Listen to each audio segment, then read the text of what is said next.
everyone. I am Muchaneta to Napel, and I am here at Munich Fabric Start in the Key House, which is the innovation hub. I'm with one of my favourite people, David. Well, you say that to every man you meet. I know what you're like. All. You're too charming. I've been sitting on this sofa with this gentleman for the last few seasons, and each time... Been a long time, actually. Yeah, quite a few times, right? So, David, for those who dare not know who you are, could you introduce yourself? Yeah, I'm a jack of all trades and a master of none. And I really should have been an archaeologist, but somehow I ended up in the fashion business. It's a long story.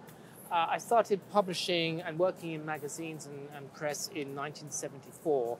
I started my own magazine group, View, Textile View, View on Colour, Viewpoint Colour, Pantone View, all the rest of it, in 1988.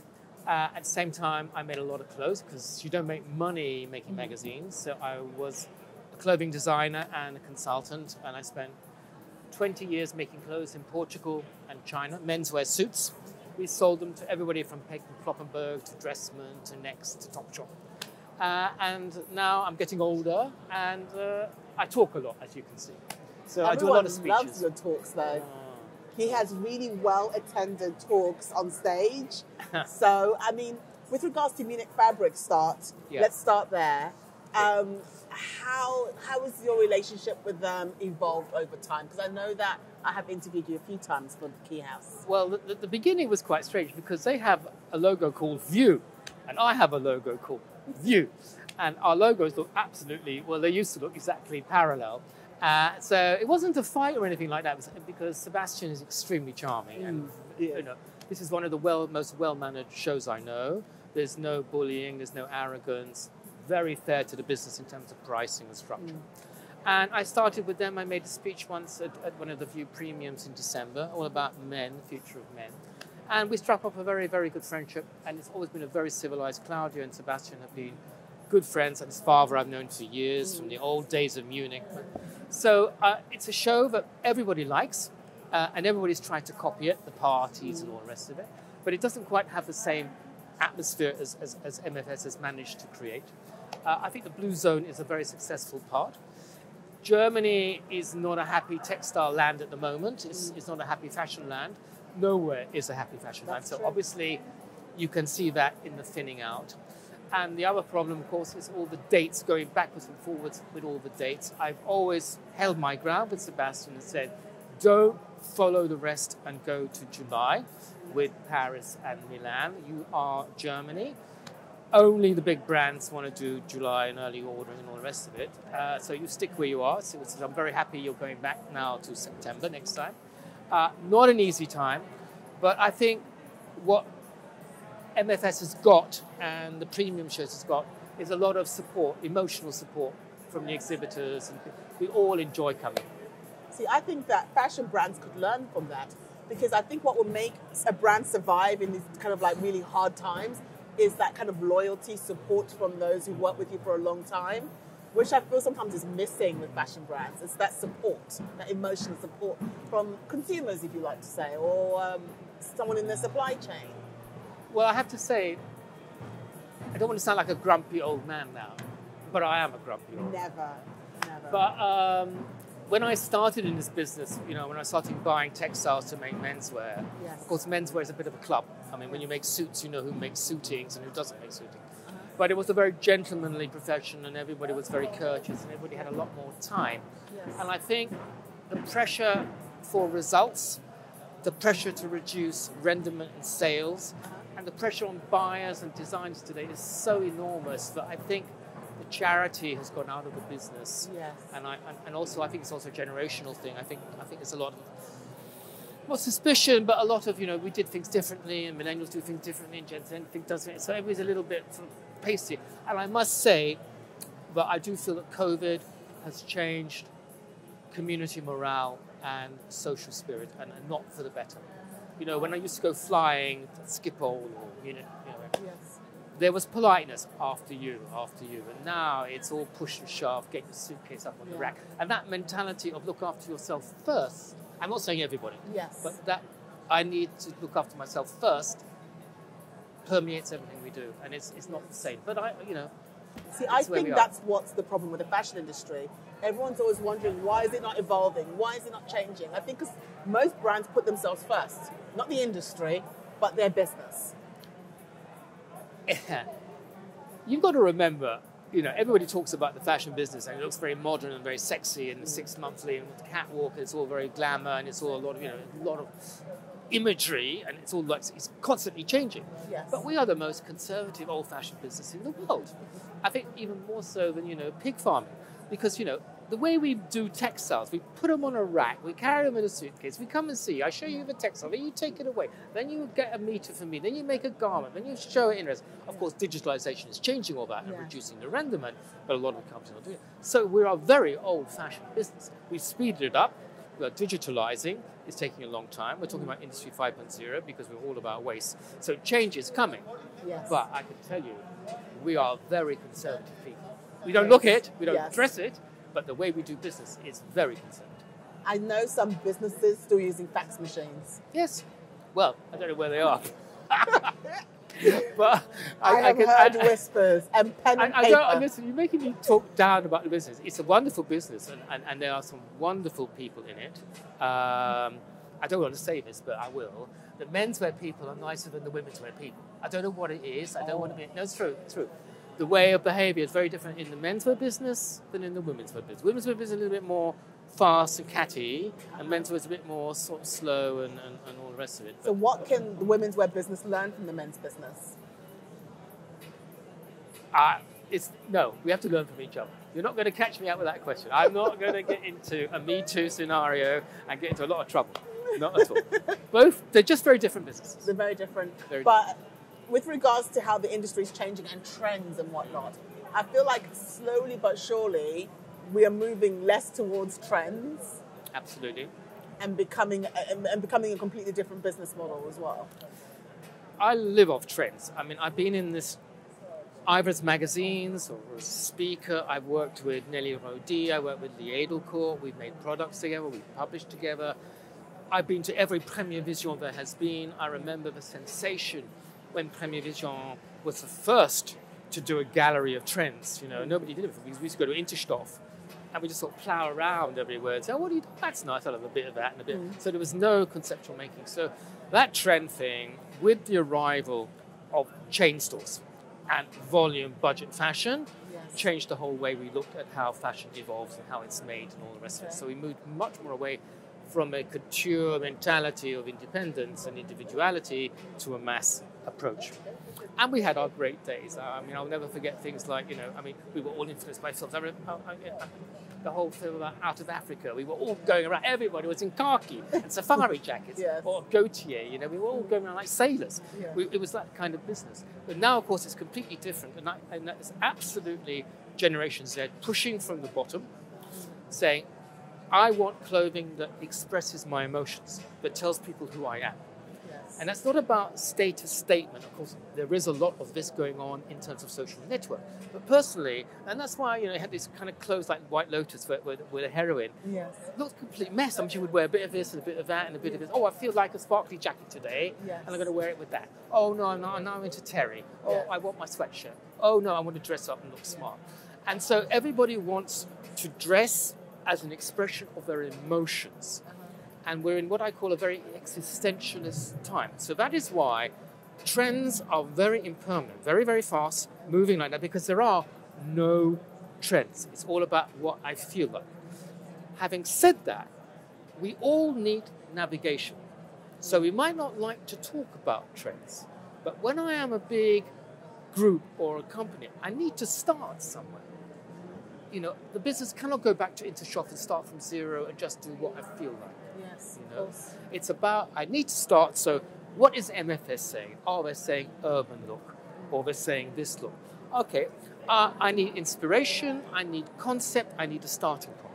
Yes. From that, of course, there's a lot more individualism going on. People are developing these concepts in their own way, because what we've learned from the big brands is that if you've got the personality and the clout, whether it is because you are Dior, Hermes, Balenciaga, whoever is the brand of the moment, it has a big influence on everything that's going on.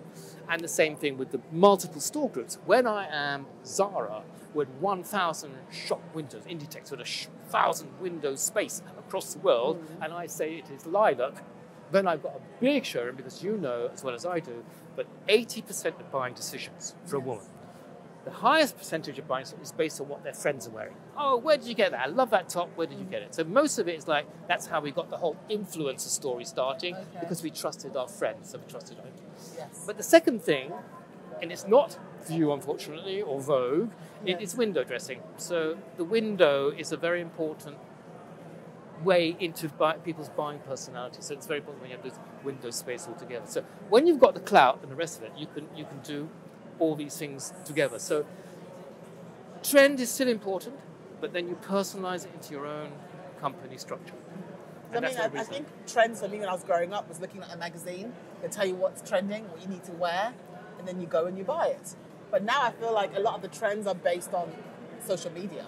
Well, that's very true, because that's a very interesting question. Because one of the questions I keep asking myself is, why is Generation Z so kind of polaxed? One minute we're all with Greta and, you know, we're crossing the Atlantic Ocean on a sailing boat and we're worried about the world and the climate and we're not going to buy this, and we're all very, and everybody says 70% of Gen Z will only buy from ethical brands and all the rest of it.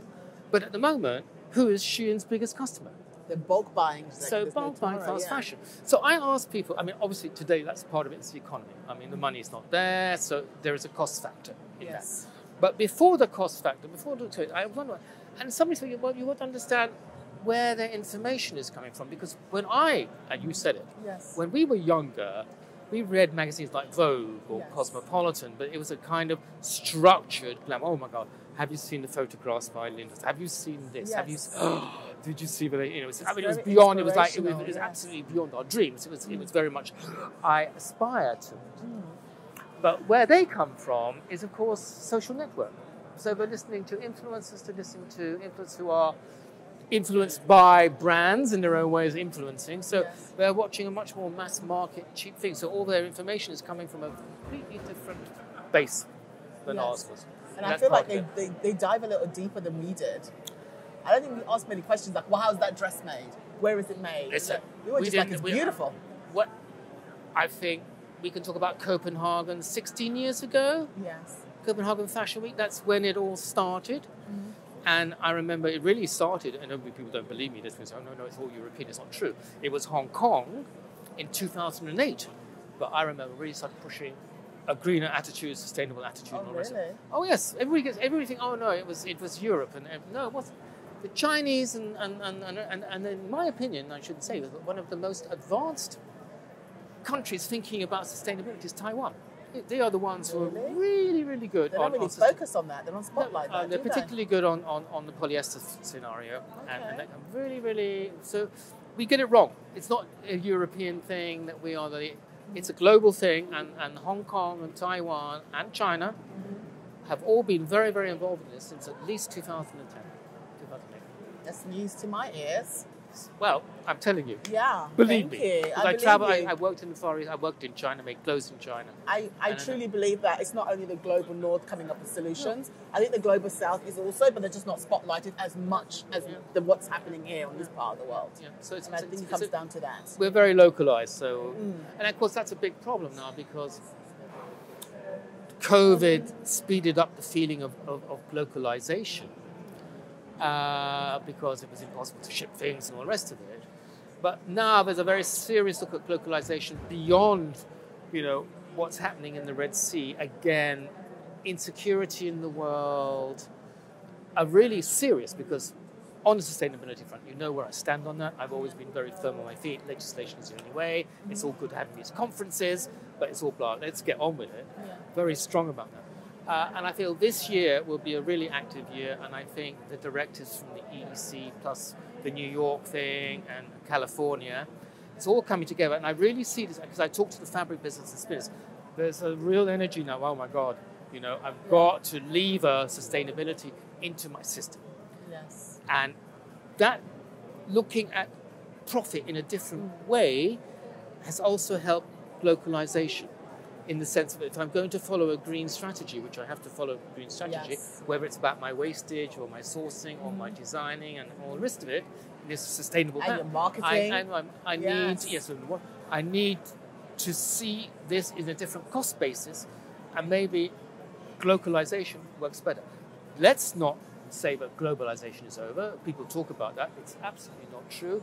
The biggest plus globalization factor in our lives is AI. It just cuts through every frontier that you can imagine. It does. So it's not just the banks and the business, because that also, there is still a cost point. Let's not say fast fashion is still growing like that, and you've got Temu following in from Shein and all the rest of it. Yeah. It's going to be a 30 billion business by 2030. It's still growing. It's not over. Yeah. But this sustainability factor is very interesting, and there's a very serious mind shift now. Before, everybody listened and said, yeah, and then turned, let's carry on with the business. Yeah, they do. Now they're listening and saying, God, I haven't got much time. I've got to get on with it. And it's They're very actually doing more. Yes. Or at least they've got the incentive to do They are more. leveraging sustainability into their business. Yes. Of course, it's a big headache because there's a lot of mess, a lot of confusion, a lot of no clarity. But I see, companies that we would have laughed at before, these companies in Amsterdam, repair companies who are working with big brands, are lovely, employing a lot of immigrants because they have the textile know-how that we never bothered with. We was selling or buy clothes. They've got the skills that we the don't skills have. about Yes. repairing and the love of it and the rest of it. So there is a real building feeling. Let's not get carried away. Let's not say this is the future of the market. This is still 5% of the business. It's like recycling polyester. We all talk about recycling, but how much is only 1% of the business. So let's not get carried away. But at least we've started. It's a different business. That's a good place to actually end. The fact that we have started, and it's kind of let's go forth in a positive way. Yes, and it's going to be a very difficult year, 2024. Business is tough. Inflation might be under control, but the consumer is still going to be extremely careful. Yes. And not invest in any, rather go on holidays and the restaurants. We all know that. But at the same time, there are positive sides. Let's remember, a lot is in the air because although we're a fashion business, it's politics. 70 elections this year. Wow, so. And we all know what happens in America. It will affect relations with Ukraine war, Taiwan. The big problem is Taiwan. 2027, the elections in Taiwan brought back the Democratic Party, who are definitely not part of China. So we have a lot of stress in the world. So it's going to be it could be a changing. The year things change a little bit. It's why I'm talking about. I think people say this is a mess. We've got to do things differently. And I think we will. So fingers crossed. I'm positive, David. I'm positive. But you're a happy bunny. Thank you so much. I'm a grumpy old man. Thank you so much Pleasure. for sitting here with me. I appreciate It's always it. fun. And we will definitely catch up. up. Lunch in Amsterdam. True. Thank you.